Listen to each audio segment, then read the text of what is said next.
Bueno,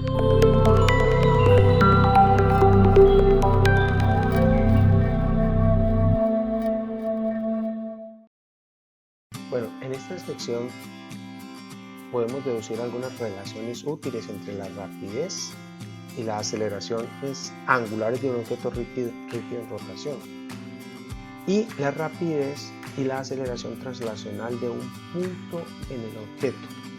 Para hacerlo debe tener en mente que cuando un objeto rígido da vueltas respecto de un eje fijo, como se muestra en esta figura, toda partícula se mueve en un círculo cuyo centro de rotación es este eje de rotación.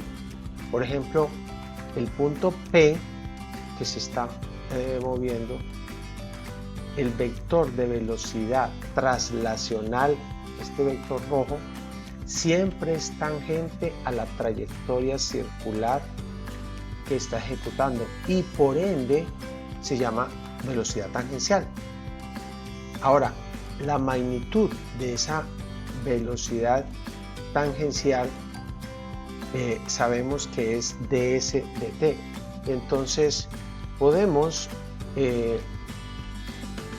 ese ds de t, S es la distancia de este arco, es decir que es r por teta, entonces nos queda r de teta de t. Y ya que d teta de t es omega, la velocidad angular, entonces la velocidad tangencial es igual a r por omega. Y la aceleración tangencial la podemos definir de la misma manera, diciendo que entonces es dv de t, y de nuevo, dado que la velocidad es r por omega, entonces nos va a quedar r de omega de t. Pero también sabemos que d omega por dt es la aceleración angular, es decir que podemos escribir que la aceleración tangencial es igual a r por la aceleración angular. Es decir, la componente tangencial de la aceleración translacional de un punto sobre un objeto rígido en rotación es igual a la distancia perpendicular que tenemos del punto desde el eje al punto donde se está aplicando, multiplicada por la aceleración angular, que será la misma para todos los puntos de ese cuerpo. Podemos ahora hacer unas generalizaciones, porque como puedes ver, nosotros ya habíamos estudiado que cuando hay un punto en rotación, pues ese punto podemos decir que tiene una aceleración centrípeta, una aceleración radial, centrípeta hacia el centro, hacia el eje de rotación, igual a b cuadrado sobre r. Pero si ahora reemplazo ese valor de b que tenemos nosotros, r omega, entonces vamos a tener que la aceleración centrípeta es r por omega al cuadrado. Tenga en cuenta que la aceleración tangencial tiene la misma dirección de la velocidad y la aceleración radial es perpendicular. Es decir, la aceleración del cuerpo, en este caso del punto P, es un vector A que tiene esas dos componentes. Es decir, que la aceleración por magnitud va a ser la raíz cuadrada de A tangencial al cuadrado más A radial al cuadrado. Y si colocamos sus respectivos valores angulares, entonces podemos reemplazarlo y decir esto sería r cuadrado por alfa al cuadrado y esta otra r cuadrado por omega a la 4. Podemos factorizar r, sacarlo del radical y nos daría r igual a alfa al cuadrado más omega al cuadrado, la raíz cuadrada. Podemos ahora, para mirar las relaciones que hay en esto, lo podemos mirar a través de un pequeño ejemplo. Vamos a considerar un reproductor de CD común. En él, como es la velocidad de lectura, el rayo láser que se está moviendo, el puntero láser con una lente, se mueve a una velocidad constante de 1.3 metros por segundo. Es evidente que si recorre esa velocidad constante de 1.3 metros por segundo, pues a medida que se vaya moviendo en esa dirección, y los discos siempre se leen de dentro hacia afuera, a lo medida que se va moviendo en esta dirección, pues evidentemente la velocidad angular debe estar disminuyendo.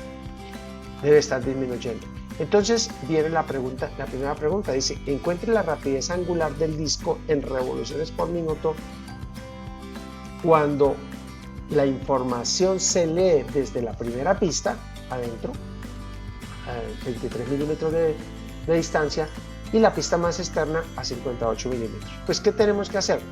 En este caso, simplemente vamos a decir que omega interno es igual a la velocidad que nos han dado de la lente, 1.3 metros por segundo. Esta sería la velocidad tangencial sobre R interno, y simplemente coloco los valores: 1.3 metros por segundo sobre 2.3, acuérdense que aquí está en milímetros, por 10 a la menos 2 metros, y metros con metros se va a ir, este metro se va a cancelar con este metros, y nos va a quedar una relación de 57 radianes por segundo. De igual manera, podemos coger esta velocidad y traducir esos radianes por segundo, y ya lo hicimos una vez, a revoluciones por segundo. Entonces, para eliminar la palabra radian, escribimos 2pi radianes igual a una revolución, ¿sí? De esa manera radianes se va a ir con radianes, y los segundos vamos a decir que 60 segundos son un minuto, entonces los segundos se van a ir con los segundos, y vamos a poder dar la velocidad como normalmente se da en revoluciones por minuto, que nos daría 5,21 por 10 a la 2 revoluciones por minuto.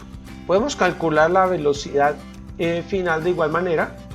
Será la velocidad por R final, simplemente he colocado los valores: 1.3 metros por segundo sobre 5.8 por 10 a la menos 2 metros. De nuevo estamos cancelando metros con metros, nos van a dar 22, aquí faltó la R, radianes por segundo. Es decir, que cuando haga esta misma traducción nos van a dar 2.1 por 10 a la 2 revoluciones por minuto. Podemos hacernos una siguiente pregunta: si el tiempo máximo de reproducción de un disco son 74 minutos y 33 segundos, ¿cuántas revoluciones realiza el disco durante ese tiempo? Si tiene 74 minutos y 33 segundos. Entonces, ¿qué podemos hacer con esto? Pues primero que todo, acuérdense que la velocidad no es constante, la velocidad angular no es constante, entonces por esa razón, para dar solución al problema es necesario suponer que la velocidad disminuye de forma estable, es decir, que la aceleración es constante. Y así podemos usar el concepto de promedio de velocidad, diciendo que en el caso de cuando la aceleración es constante, la velocidad promedio es igual al promedio de velocidad. Entonces sacamos la velocidad inicial más la velocidad final con los datos que nosotros ya encontramos. Entonces eso nos da 39.5 radianes por segundo. Y ahora podemos calcular delta de teta como teta final menos teta inicial, simplemente hacerlo como la velocidad promedio multiplicada por el tiempo. ¿Cuánto es el tiempo? Entonces, si eso está en segundos, tienes que traducir 74 minutos y 33 segundos, que todo te quede en segundos, y eso te va a dar 39.5 radianes por segundo, que es la velocidad angular, multiplicada por 4.473 segundos, que equivalen a esos 74 minutos y 33 segundos. Operando, nos va a dar 1.8 por 10 a la 5 radianes. 1.8 por 10 a la 5 radianes. Ahora, esos 1.8 por 10 a la 5 radianes, ya vimos cómo los podemos traducir, nos da 2.8 por 10 a la 4 revoluciones. Recuerden que revoluciones es una vuelta, estamos hablando que aproximadamente son 28.000 vueltas que da el CD durante todo el tiempo en que está sonando. Finalmente, nos preguntan cuál es la aceleración angular del disco compacto sobre el intervalo de tiempo de 4.423 segundos, ¿Y qué usamos? Usamos los conceptos que tenemos, decimos la aceleración es omega final menos omega inicial sobre t, coloco los valores, tengo omega final 22 radianes por segundo, omega inicial 57 radianes por segundo, el tiempo son los 4.473 segundos, que equivalen a esos 74 minutos y 33 segundos, y coloco todo esto, pues efectivamente 22 menos 57 nos va a dar un número negativo, nos da menos 7.8 por 10 a la menos 3 radianes por segundo. Y así hemos podido mostrar la relación que hay entre las cantidades angulares y las cantidades transnacionales con un ejemplo.